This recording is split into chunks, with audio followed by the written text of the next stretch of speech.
The crystal chandeliers in the grand ballroom of the Ward Estate Hotel were vibrating. That's how loud the music was, a thumping bass that seemed to rattle the very fillings in my teeth.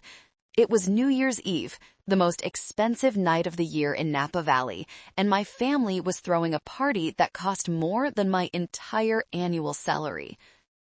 I stood in the shadows near the service entrance, nursing a glass of sparkling water. I wasn't drinking tonight. I needed a clear head. I needed to be sharper than a scalpel. From my vantage point, I could see them, the golden trio.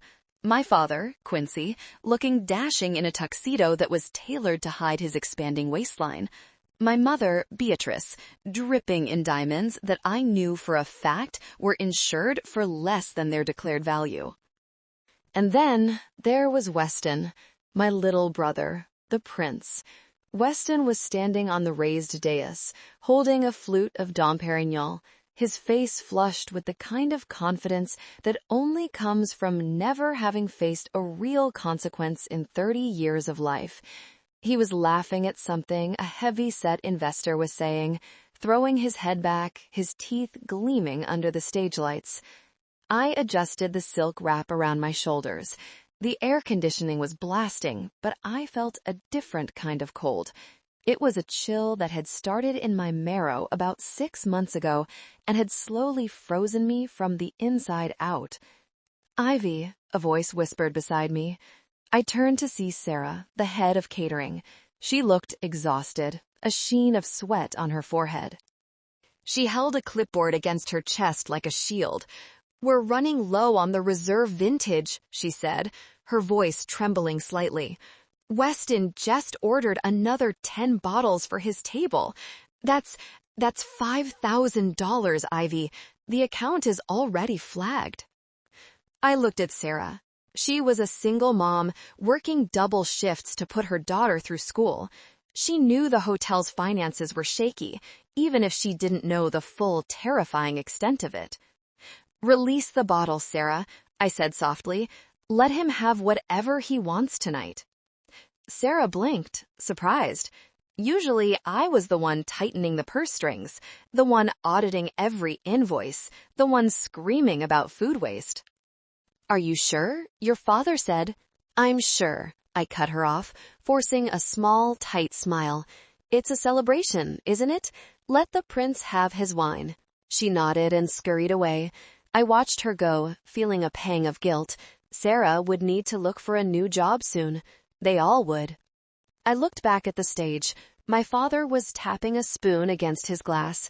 The sharp ding-ding-ding cut through the noise of the party. The DJ lowered the music. 200 faces turned toward the dais.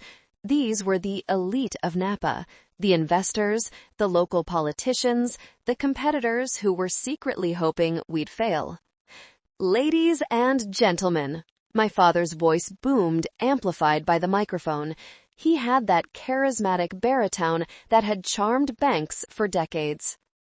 "Thank you for ringing in the new year with the Ward family. We have a very special announcement tonight." My stomach tightened. This was it. The moment I had been dreading, and yet the moment I had meticulously prepared for. Weston stepped forward, beaming. He looked like he had won the lottery. In a way, he thought he had. "As many of you know," my father continued, placing a heavy hand on Weston's shoulder, "this hotel has been in our family for 50 years. It takes vision to keep a legacy alive. It takes youth. It takes boldness." I felt a bitter laugh bubble up in my throat. Boldness? Weston called in sick if it rained too hard. He had failed the sommelier exam 3 times. He once tried to rebrand our luxury spa as a holistic vape lounge. "And that is why," my mother chimed in, stepping up to Weston's other side, clutching his arm possessively, "Quincy and I have decided it is time to pass the torch. Tonight, we are officially signing over the controlling shares of the Ward Estate Hotel to our son, Weston." The room erupted in applause. People cheered, champagne corks popped. I saw the investors nodding, likely thinking that new blood might save the sinking ship. Weston grabbed the microphone. Thank you, everyone. He scanned the room, basking in the adoration. Then his eyes found me in the shadows. A smirk curled his lips. And I want to give a special shout-out to my big sister, Ivy, Weston said, his voice dripping with faux sweetness. She's been helpful. Kept the seat warm for me while I was getting ready for the big leagues. Thanks for holding down the fort, sis. But don't worry, you can relax now. The real owner is here. The crowd laughed, a ripple of amusement at the expense of the spinster sister, the glorious accountant, the help. My mother leaned into the mic, her voice shrill. Ivy has always been such a good helper, but we all know business is a man's world, isn't it? More laughter. I stood perfectly still. My hand went into my clutch bag. My fingers closed around the cold, hard plastic of the remote control.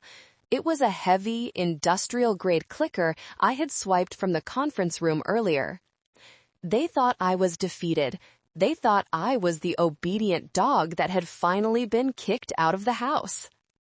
They saw a woman in her mid-30s, wearing a dress from last season, standing alone in the dark. They didn't see the predator. I wasn't just Ivy the accountant anymore.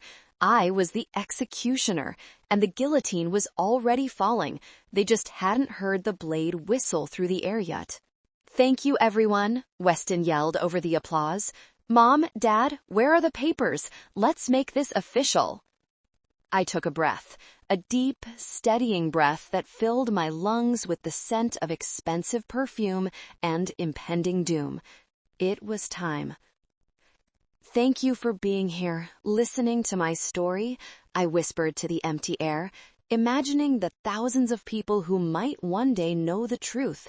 If you are watching this, please comment below which city you are from. I need to know I'm not alone in this. The applause began to die down as my mother, Beatrice, produced a thick blue leather folder. It looked ceremonial, important. It was the kind of folder you keep a marriage certificate or a PhD diploma in. She held it with two hands, presenting it to Weston like he was King Arthur receiving Excalibur. This, my mother announced, her voice trembling with theatrical emotion, contains the transfer of deed and the controlling stock of Ward Enterprises, signed, notarized, and ready for our boy. She opened the folder. Weston grabbed a gold pen from his pocket, a pen I knew he had charged to the company account last week for $800. He uncapped it with a flourish. To the future, Weston yelled, hovering the pen over the paper. I started walking. I didn't rush, I didn't run. I walked with the steady, rhythmic click-clack of my heels on the marble floor. The sound was distinct enough that heads started to turn. I walked right through the center of the ballroom. The crowd parted for me, sensing something was off. I wasn't smiling, I wasn't crying, I was a void. Weston saw me coming. He paused, the pen inches from the paper. Ivy, what are you doing? We're in the middle of a toast. I reached the steps of the stage. My father frowned, his bushy eyebrows knitting together. Ivy, go sit down. You're making a scene. Yeah, Ivy, Weston sneered. Don't be jealous. It's ugly. I walked up the stairs. 1, 2, 3. I stood right next to them. I was shorter than Weston, but in that moment, I felt 10 feet tall. I reached out and gently took the microphone from the stand. Weston was so surprised he let me take it. The feedback whined for a split second, a sharp screech that silenced the last murmurs of the crowd. I looked out at the 200 faces. I saw Mr. Ralph, the original investor who had built this place with my grandfather. I saw the bank representatives. I saw the envy in the eyes of our neighbors. Then I turned to my mother.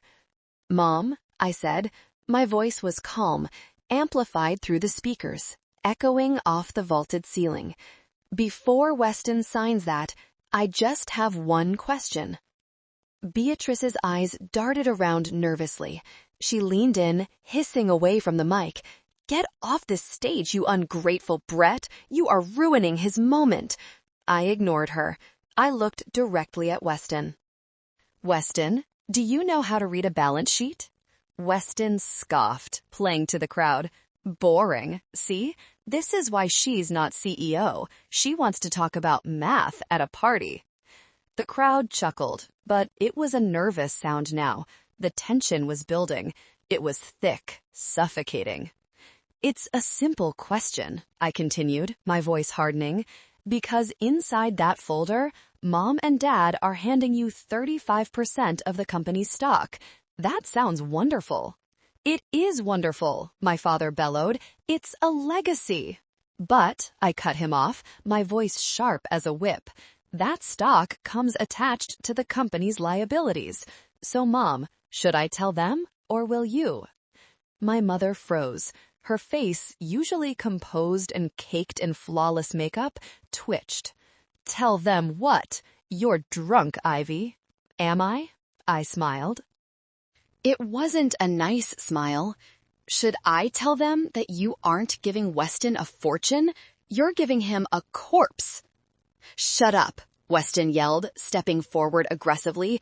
"You're just trying to scare me. You're jealous because Mom loves me more." "Mom, should I show them the $7 million debt?" I asked, looking directly into Beatrice's eyes. "Or will you?" The room froze. Absolute silence. You could hear the hum of the refrigerator units in the kitchen. "7? What?" Weston lowered the pen. His arrogant face slackened. "And not just the debt," I said, my voice rising, gaining power with every word. "Should I tell them about the embezzlement, the fraud, the fact that by signing that paper, Weston isn't becoming a CEO? He's becoming the primary suspect in a federal investigation?" "Ivy!" My father lunged for me, but I was faster. I stepped back and raised the remote control. "Show? What?" Weston yelled, panic finally cracking his voice. "What are you talking about?" "I'm talking about the truth, Weston," I said, and since nobody in this family likes to tell it, I brought some slides. I pressed the button. To understand why I was standing on that stage, willing to burn my own family to the ground, you have to understand what happened 6 months ago. The flashback hit me like a physical blow, transporting me back to the night the nightmare began. It was July. The heat in the valley was oppressive, even at night. I was in my office, a small, windowless room in the basement of the hotel. Weston had the corner office with the view of the vineyard, of course, even though he only used it to play video games and nap. I was the CFO. It sounded impressive, but really, I was the janitor. I cleaned up their messes. I was staring at the accounts receivable ledger, and the numbers weren't adding up. There was a discrepancy, a big one. $200,000 had vanished from the capital improvement fund. That money was supposed to replace the leaking roof in the West Wing. I rubbed my eyes, thinking I was tired. I pulled the bank records. Withdrawal, $50,000, cash. Withdrawal, $75,000. Transfer to WW Holdings. Withdrawal, $25,000. Venetian Casino, Las Vegas. My heart stopped. WW Weston Ward. I felt a cold sweat prickle my skin. I printed the pages, my hands shaking. I marched upstairs to the family residence on the top floor. My father, Quincy, was sitting in his leather armchair, swirling a glass of scotch. My mother was flipping through a Vogue magazine. "Dad," I said, throwing the papers on the coffee table, "we have a problem. Weston has been dipping into the company accounts. He took $200,000, Dad. That's a felony." My father didn't even look up. He took a sip of his scotch. It's not stealing, Ivy. It's his money. It's family money. It's not his money, I argued, my voice rising. It's company funds. We have investors. We have loans. If the bank sees this, they'll call the mortgage. This is embezzlement. My mother looked up, annoyed. Oh, Ivy, stop being so dramatic. Weston had some debts. Bad luck at the tables. We had to help him out. He's your brother. Bad luck? I stared at them, horrified. He gambled away the roof money? The roof is leaking, Mom. Mold is growing in room 304. We'll fix the roof next quarter, my father grunted. Just move the numbers around. That's what we pay you for. Be creative. I can't be creative with theft, I screamed. That was the first time I saw the look that said I was the enemy. Lower your voice, my mother snapped, standing up. You are just jealous. You've always been jealous of Weston because he knows how to live, and you're just a drudge, a boring little calculator. I'm the one keeping this place alive, I shot back. I work 80 hours a week while he sleeps till noon. And we give you a salary, don't we? My father sneered. A generous one. Although honestly, Ivy, for the work you do, we could hire a fresh graduate for half the price. I stood there, stunned. My salary was $40,000 a year. I hadn't had a raise in 8 years. I drove a 10-year-old Honda. I lived in a studio apartment. Meanwhile, Weston drove a Porsche leased by the company. I want that money put back, I said, my voice shaking, or I can't sign off on the quarterly audit. My father stood up then. He was a big man, and he used his size to intimidate. He walked over to me, looming over me. You will sign off, he growled, or you're out. And if you're out, who's going to hire you? You think you're special? You're nothing without the ward name. I retreated that night. I went back to my basement office and cried. I cried for the little girl who used to follow her daddy around the vineyard, hoping for a pat on the head. I cried for the woman who had sacrificed her 20s to save the family business. But as I sat there, wiping my eyes, I started to dig deeper. If they were this casual about $200,000, what else were they hiding? I pulled the archives. I went back 5 years, 10 years. And that's when the ground fell out from under me. The deeper I dug, the more the screen blurred before my eyes. It wasn't just Weston's gambling. It was everything. There were consulting fees paid to shell companies that didn't exist. There were lavish vacations booked as business trips. There were cars, jewelry, even my mother's plastic surgery bills, all hidden under maintenance and repairs. But the dagger to the heart, the moment that truly broke me, came 3 days later. I found a loan document. It was recent, dated just 2 weeks prior. A loan for $2 million from a private equity firm in Chicago. A hard money loan with an exorbitant interest rate. The kind of loan you take when no reputable bank will touch you. I scanned the document, confused. I hadn't authorized this. As CFO, my signature was required for any debt over $10,000. And there it was, on the bottom of page 12. Ivy Ward. My signature, but I hadn't signed it. I stared at the loops and curves. It was a good forgery, practically perfect, but I knew. I knew because on the date of the signing, I was in the hospital getting my appendix removed. I was under general anesthesia. They had forged my signature. They had taken out a $2 million predatory loan and put it in my name, guaranteeing it with my personal credit and liability. I felt like I was going to vomit. The room spun. This wasn't just unfair. This was criminal. They were setting me up. If the hotel defaulted, which it inevitably would, I would be on the hook. I would go to prison for fraud. I would be bankrupt. I grabbed the paper and ran upstairs. It was midday. They were having lunch on the terrace, eating lobster salad. Did you sign this? I slammed the paper down on the white tablecloth, knocking over a vase of flowers. Water spilled everywhere, but I didn't care. My mother jumped. Ivy, look at what you've done to the linen. Did you forge my signature? I demanded, my voice raw. My father sighed, wiping his mouth with a napkin. He didn't look scared. He looked annoyed. We needed the bridge loan, Ivy. You were unavailable, in the hospital. We couldn't wait. So you committed a felony? I whispered. You stole my identity? We did it for the family, my mother shrieked. Why do you always have to make everything about you? We needed the money for Weston's expansion project. Weston's expansion? I laughed hysterically. You mean the nightclub he wants to build in the wine cellar? The one that violates 5 different zoning laws? He has vision, my mother defended, unlike you. You put $2 million of debt on me? I said, trembling. If this goes wrong, I go to jail. Me, not you. My father looked me in the eye. His gaze was cold, empty of any fatherly love. It was the look a rancher gives a cow before sending it to slaughter.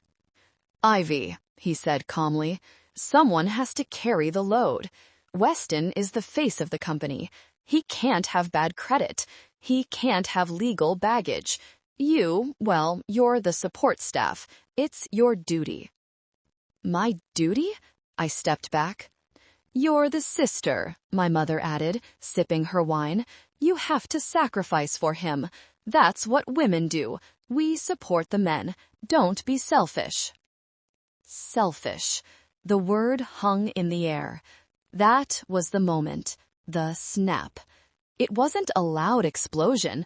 It was a quiet, internal click. Like a door locking shut. All the love I had for them, the desperate, pathetic need for their approval that had driven me for 36 years, evaporated. It was just gone, burned away by the sheer heat of their betrayal. I looked at them, really looked at them. I didn't see my parents anymore. I saw parasites. I saw monsters in designer clothes eating lobster while they fed their daughter to the wolves. I stopped crying. My hands stopped shaking. A strange, icy calm washed over me. You're right, I said softly. My mother smiled, thinking she had won. See, I knew you'd understand. Now go clean yourself up. You look a mess. I understand perfectly, I said. I turned and walked away. I didn't go back to my office. I went to my car. I drove to a park, sat on a bench, and stared at the ducks for an hour. I wasn't sad anymore. I was done. And then I started to plan. The next 3 months were a masterclass in deception. I went back to work. I smiled. I nodded. I signed the meaningless papers they gave me. I played the role of the beaten-down, obedient daughter perfectly. But every night after the staff went home, the real work began. I wasn't alone. I had one ally in that snake pit, Aunt Norma. Norma wasn't really my aunt. She was the head bookkeeper who had worked for my grandfather since the 80s. She was 70 years old, sharp as a tack, and she hated what my father had done to the hotel. One rainy Tuesday night, I found her in the archives room. She was holding the forged loan document, tears in her eyes. I saw what they did, Ivy, she whispered when I walked in. I saw the signature. I know you were in the hospital. I closed the door and locked it. Norma, I need your help. But if you help me, you'll probably lose your job, maybe your pension. Norma straightened her cardigan. She looked at me with a fierce determination. Honey, this ship is sinking anyway. I'd rather go down fighting for the right side. Your grandfather would be spinning in his grave if he saw how Quincy treats you. We became a team. Phase 1, the receipts.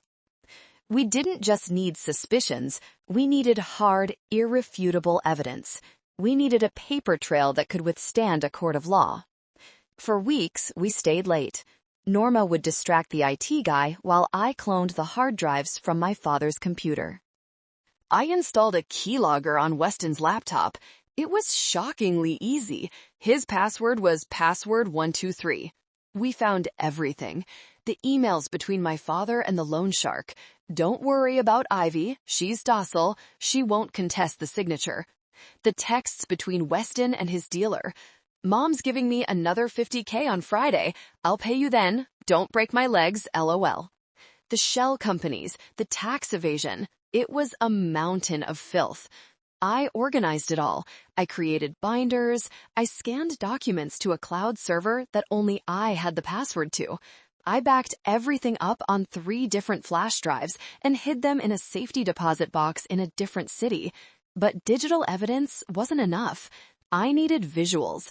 I hired a private investigator, a retired cop named Miller. He was expensive, costing me nearly all my savings, but he was worth it. Miller followed Weston for weeks. He got photos of Weston at the casinos when he was supposed to be at business meetings. He got video of my father meeting with shady developers, handing over envelopes of cash to bribe zoning officials. But the piece de resistance, the golden ticket, came from inside the house. I knew my parents were paranoid. They had installed security cameras everywhere, even in their private study, to keep an eye on the staff. They thought they were the only ones with access. They forgot that as the person who paid the bills, I had the login for the security vendor. I spent nights watching hours of footage, watching them drink, argue, and scheme. And then I found it, the smoking gun. A video from the night of the forgery.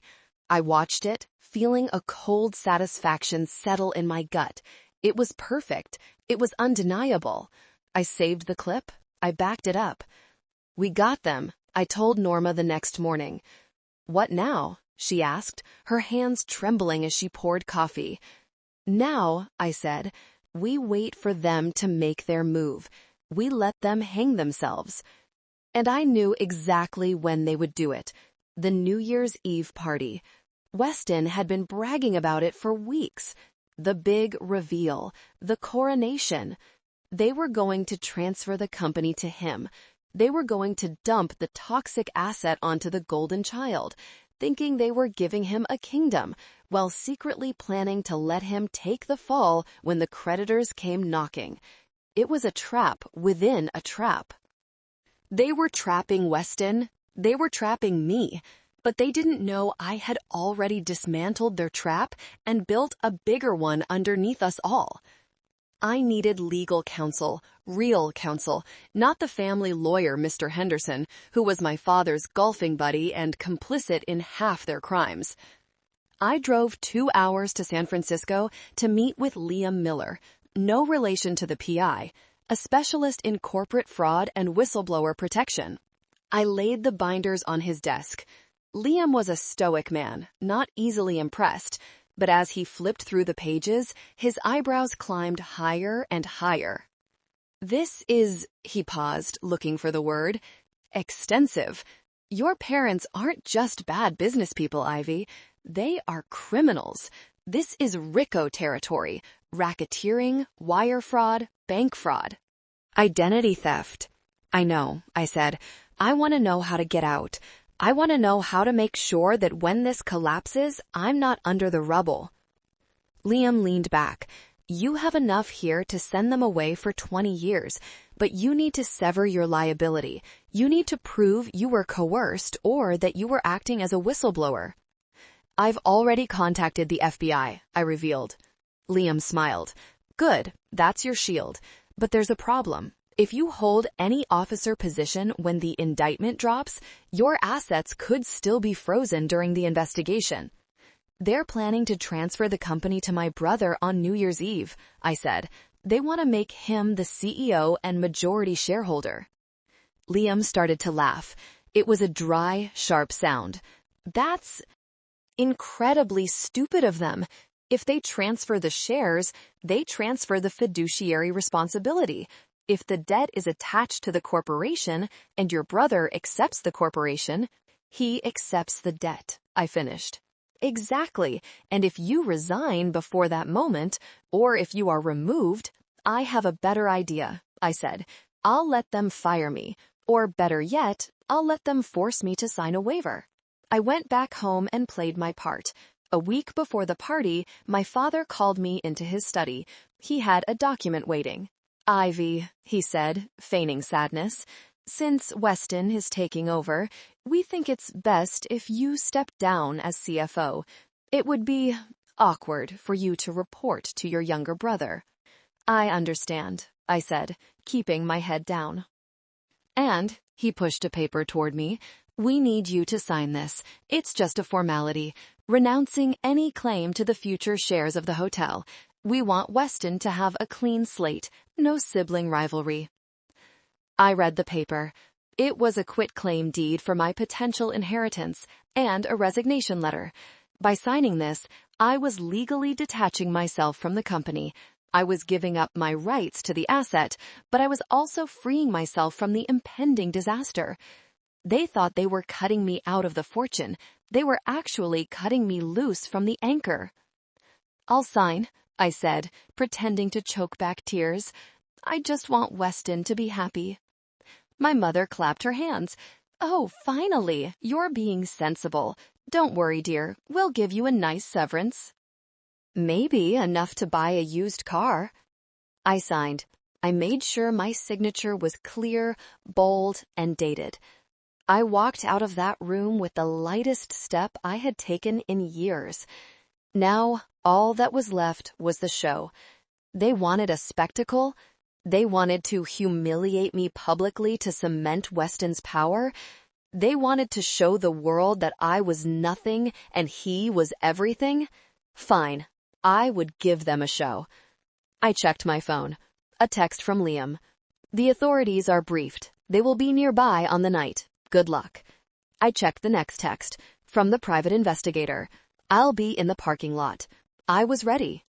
Flash forward to the present. The ballroom was silent.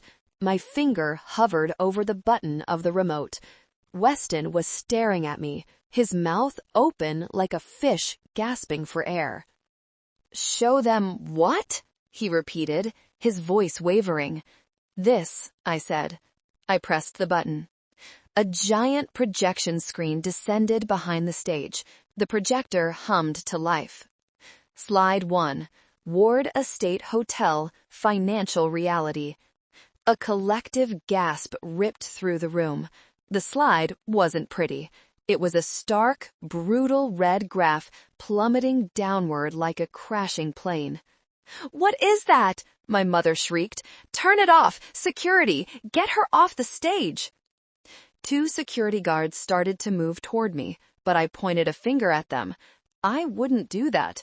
You guys haven't been paid in 3 weeks because the payroll account is empty. Do you really want to tackle the only person who knows where the money went? The guards hesitated. They looked at each other, then stepped back. They knew I was telling the truth. I turned back to the audience. Ladies and gentlemen, I said, my voice steady. What you are looking at is the actual balance sheet of this hotel, not the doctored one my father sent to the bank, the real one. I clicked the remote. Slide 2. Liabilities. Outstanding bank loans, $4,200,000. Private bridge loans, $2 million. Vendor debt, $850,000. Payroll arrears, $150,000. Total debt, $7,200,000. I narrated. That is the fortune my parents are gifting to Weston tonight. Weston spun around to look at the screen. He squinted. That's not right. Dad said we were profitable.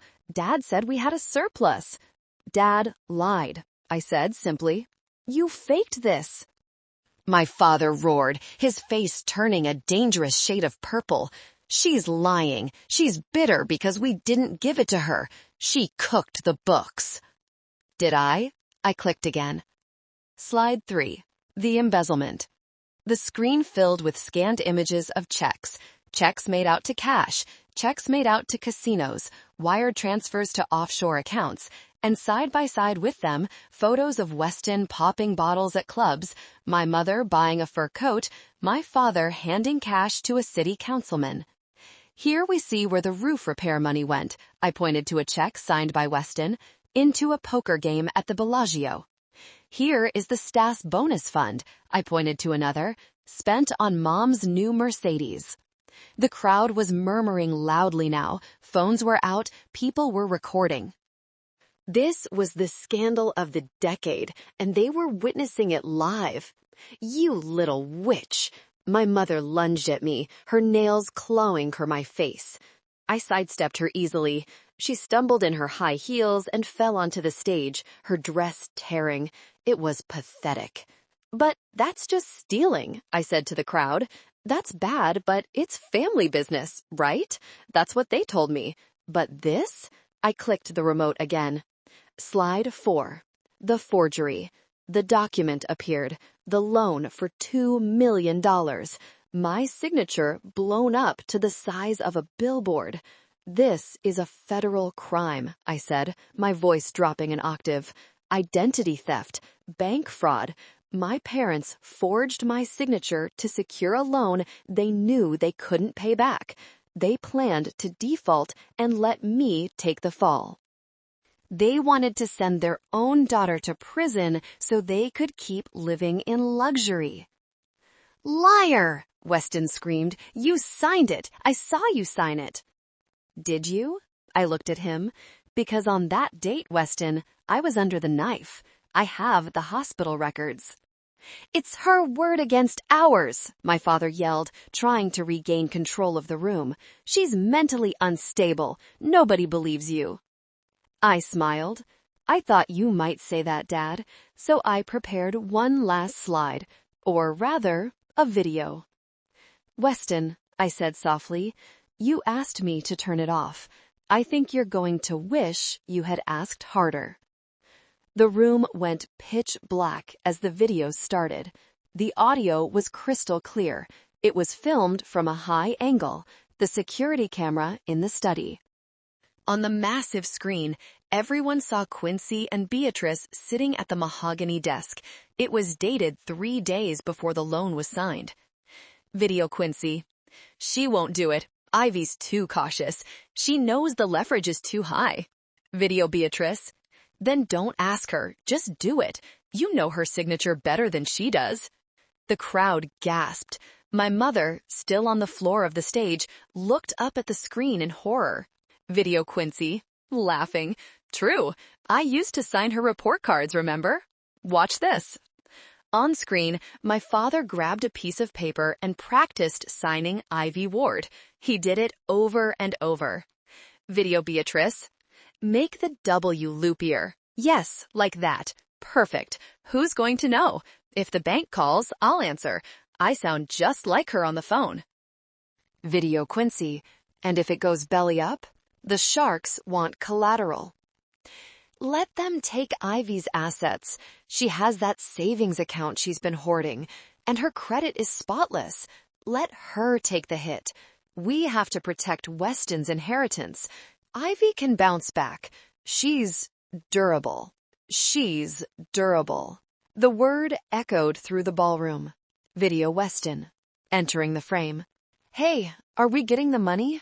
I have a guy waiting in Vegas. We're getting it, son. Ivy is going to help us out. Cool, whatever. Can I take the jet this weekend? The video ended. The silence in the ballroom was absolute. It was heavy, crushing. I looked at my family. They looked like statues. My father was pale, sweating profusely. My mother was weeping, but not tears of sorrow, tears of rage. Weston looked like a child who had just realized the monster under the bed was real. Show what? I whispered to Weston, repeating his earlier question. I showed them everything. You, my father pointed a shaking finger at me. You recorded us in our own home? I recorded criminals in a crime scene, I corrected. Turn it off, Weston finally screamed, his voice cracking. Turn it off right now. It's over, Weston, I said. The file has already been sent to the FBI and the IRS and the SEC. No, Beatrice moaned. No, you couldn't. You wouldn't. We're your family. Family? I stepped closer to her. Family protects each other. You treated me like a spare part. Like an organ donor you could harvest whenever you needed something. I turned to the crowd. Weston, that folder you're holding, the one Mom gave you, if you signed it, congratulations. You are now the legal owner of Ward Enterprises, which means you are legally responsible for the $7 million debt. And since the assets are non-existent, they will come for your personal assets next. Weston dropped the pen as if it were red hot. He threw the folder on the ground. I didn't sign it. I didn't sign. But you accepted the position publicly, I pointed out mercilessly, on video, in front of 200 witnesses. I resign, Weston yelled. I quit. It's a little late for that, a voice called out from the back of the room. We all turned. Thank you all for being patient and sticking with me to this moment of revelation. You are an amazing audience. Please hit that like button and comment the number 1 below to let me know you are standing with Ivy against these scammers. Your support fuels me. Comment 1 and listen to how this ends. Sierra was Weston's fiancée, a model gorgeous blonde who everyone assumed was just a trophy. She had been sitting at the head table, sipping champagne and looking bored all night. She stood up now. She wasn't looking bored anymore. She looked furious. She walked up the stairs to the stage. Weston's face lit up with a flicker of hope. Sierra, baby, tell them this is crazy. Sierra stood before him. She was taller than him in her heels. She took the microphone from my hand. I let her have it. I had a feeling I knew what was coming. Weston, Sierra said, her voice calm and cold, do you know what I do for a living? Weston blinked. You're an influencer. You do Instagram. Sierra let out a dark laugh. I have an Instagram, yes, but my day job? I'm a forensic accountant for Deloitte. The color drained from Weston's face so fast he looked like a ghost. What? I look at numbers all day, Sierra said, and when I looked at the prenup you tried to make me sign, I noticed some things, but I didn't think it was this bad. She gestured to the screen behind us, where the debt figures were still glowing. 7 million, she said. Weston, you told me you were worth 20 million. You told me you owned the vineyard outright. I do. I will, Weston pleaded. It's just a cash flow issue. We can fix it. There is no we, Sierra said. She raised her left hand. The diamond engagement ring sparkled under the stage lights. A ring that I knew for a fact had been bought with money stolen from the employee pension fund. I don't marry debt, Sierra said, and I certainly don't marry fraud. She pulled the ring off her finger. She didn't hand it to him. She flicked it. It hit Weston in the chest and bounced onto the floor with a hollow clink. We're done, she said. Sierra, wait, Weston grabbed her arm. She spun around, her eyes blazing. Don't touch me. You're pathetic. You're a 30-year-old child living off your parents' crimes, and now you're broke. Have a nice life, Weston. She turned to me. Her expression softened. Ivy, good job. If you need a witness for the audit, call me. Thanks, Sierra, I said. She walked off the stage, head held high, leaving Weston standing there, ringless, cashless, and dignityless. The crowd was buzzing. This was better than any movie. But the show wasn't over yet. The doors at the back of the ballroom banged open. The heavy oak doors swung wide, and a hush fell over the room for the second time that night. But this wasn't the silence of shock. It was the silence of authority. Walking in was Mr. Sterling. He was the regional director of the bank that held the hotel's mortgage, a man who never left his office for anything less than a catastrophe. Flanking him were 4 uniformed police officers and 2 men in suits who had "federal agent" written all over their posture. My father, Quincy, saw them and physically deflated. He slumped against the podium, clutching his chest. "No, not now, not tonight." Mr. Sterling marched up to the stage. He didn't look at the crowd. He looked straight at my father. "Quincy Ward," Sterling boomed. "We received an urgent notification regarding the solvency of your collateral.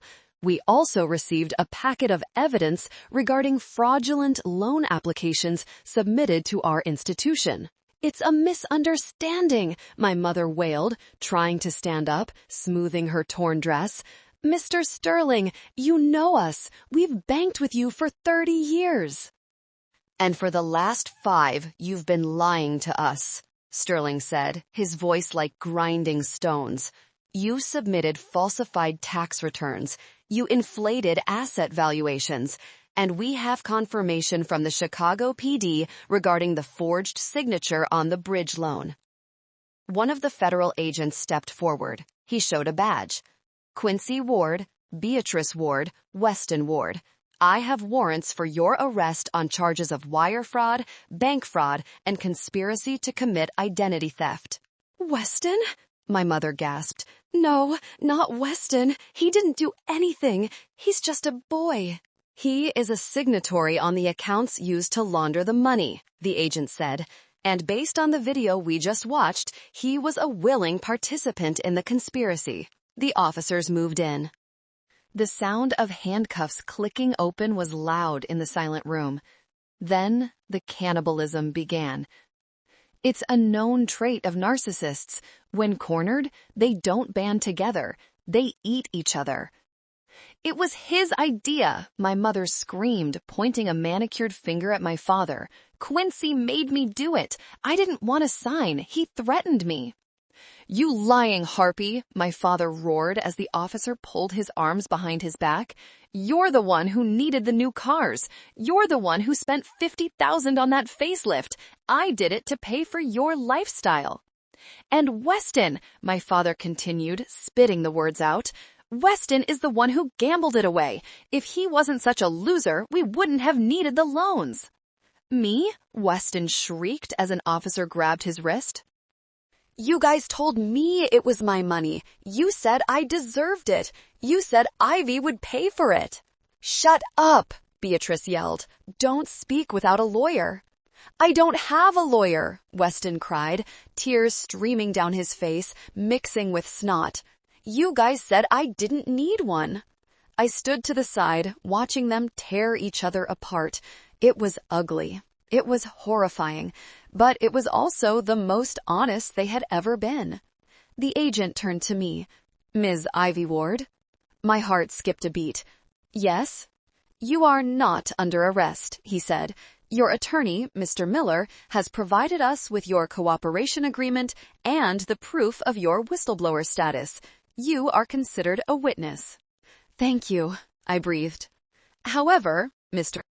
Sterling interjected, looking at me with a mix of pity and businesslike detachment, "the bank is exercising its right to foreclose immediately.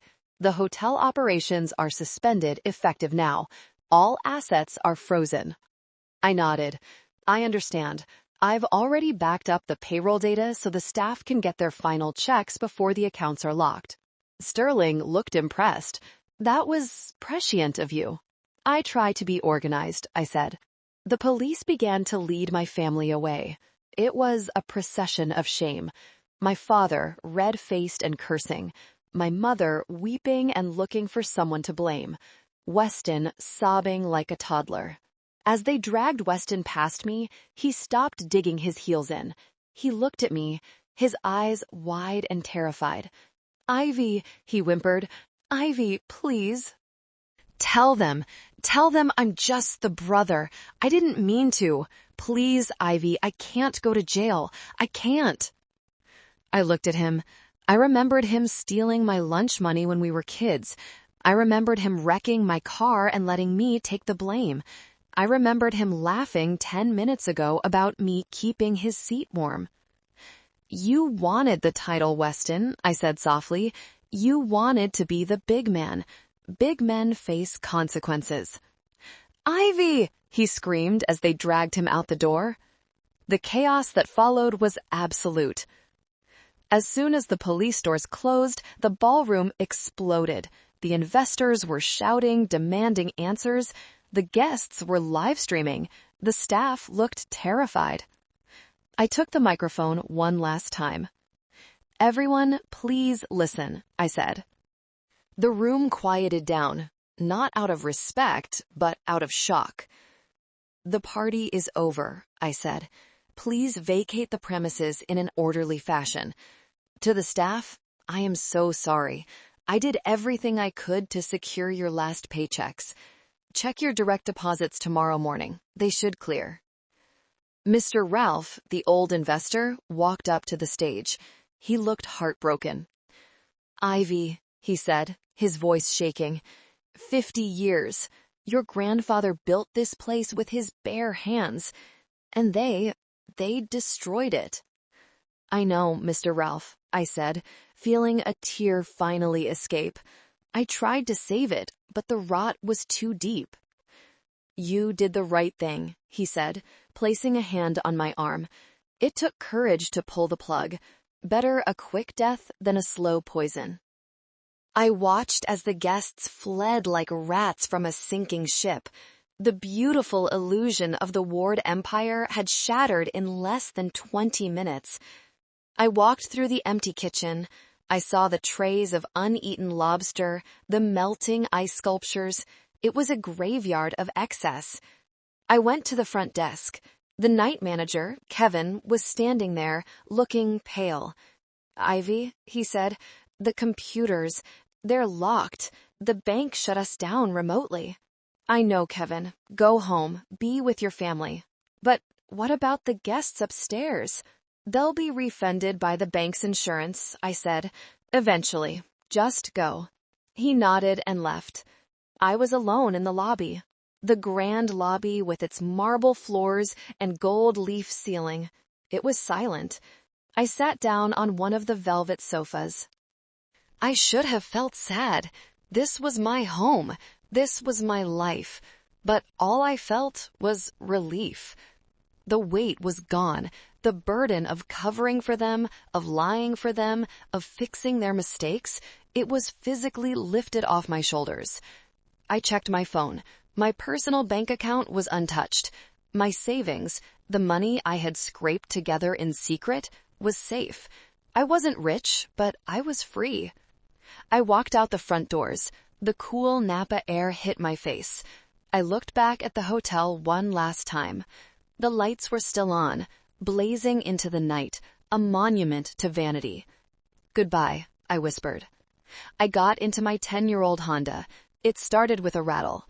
I drove away, leaving the police cars and the flashing lights in my rearview mirror.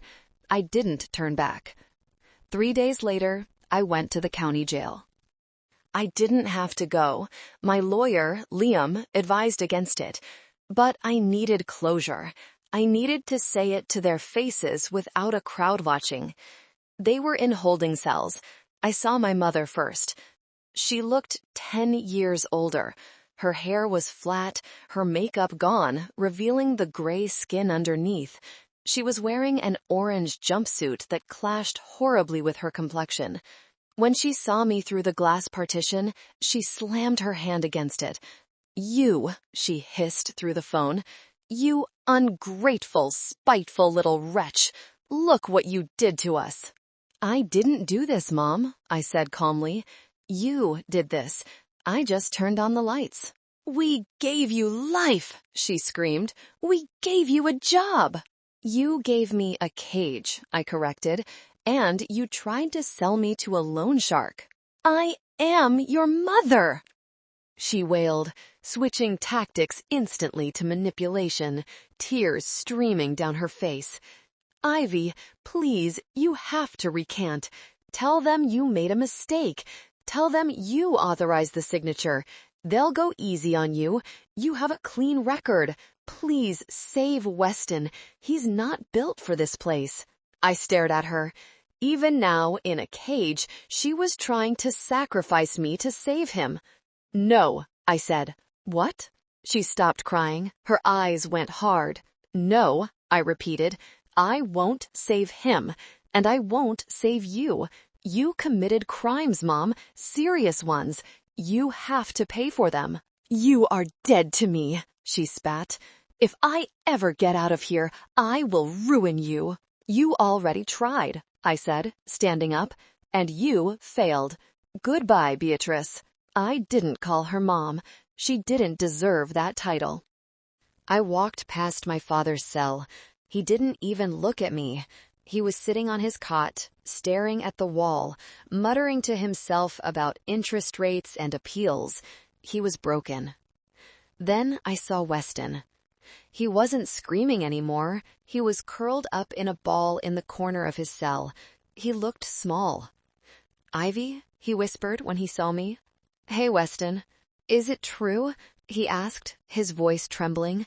Sierra, did she really leave? She did. And the car, the Porsche? Repossessed yesterday. He started to cry again. It's not fair. I was supposed to be the CEO. It was my turn. You were never a CEO, Weston, I said sadly. You were a mascot, and they sacrificed you just like they tried to sacrifice me. At least now you know the truth. Get me out, he begged. Please, Ivy. I'll do anything. I'll work. I'll actually work. I can't get you out, I said, but I put $50 in your commissary account. Buy some ramen. You're gonna need it. I walked out of the jail into the bright sunshine. The air tasted sweeter than wine. 3 months later. The auction of the Ward Estate Hotel was the talk of the town. I didn't go, but Aunt Norma did. She reported back to me over tea and scones at my new apartment. It went for pennies on the dollar, Norma said, shaking her head. A corporate conglomerate bought it. They're going to turn it into a sterile resort chain. They're stripping the Ward name off the sign tomorrow. Good, I said. Let it be erased. And the Golden Trio? Norma asked, sipping her Earl Grey. The plea deals came in yesterday, I told her. My father took a deal for 5 years in minimum security. He was claiming health issues to get a lighter sentence. My mother got 3 years for conspiracy and fraud.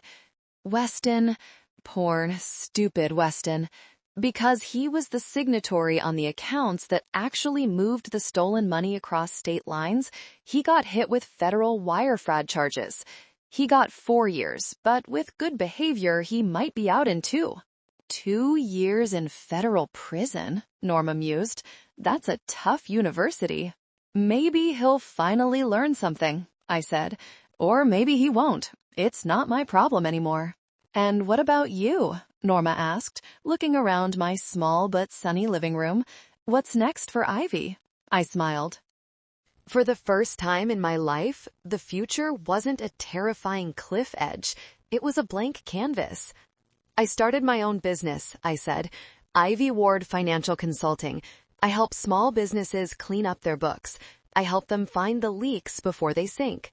You're good at that, Norma nodded. I am, I agreed. And I have my first client. Oh? Who? Sierra, I laughed. She left Deloitte. She's starting her own audit firm. She wants me to partner with her on forensic cases. We're going to be a nightmare for fraudsters. Norma laughed, a rich, belly-shaking sound. The ex-fiancé and the sister. That's a dangerous team. I looked out the window. I lived in a modest apartment in San Francisco now. I didn't have a view of a vineyard. I didn't have servants. I drove a Honda. But everything I had was mine. My coffee cup, my rug, my peace of mind. I thought about the snap. That moment in the kitchen when I stopped loving them. It had felt like dying at the time. But now, looking back, I realized it wasn't death. It was birth. It was the moment I cut the umbilical cord that was strangling me. I picked up my phone. I had blocked my parents' numbers, but I still had the voicemails saved from the night of the party, the one my mother left from the police station screaming at me. I pressed delete. "Norma," I said, "do you want another scone?" "I shouldn't," she smiled, "but what the hell, we're celebrating." "Yes," I said, "we are. I want to talk to you directly now." If you are listening to this and you feel a knot in your stomach because this story sounds familiar, I need you to listen closely. We are taught that family is everything. We are taught that blood is thicker than water.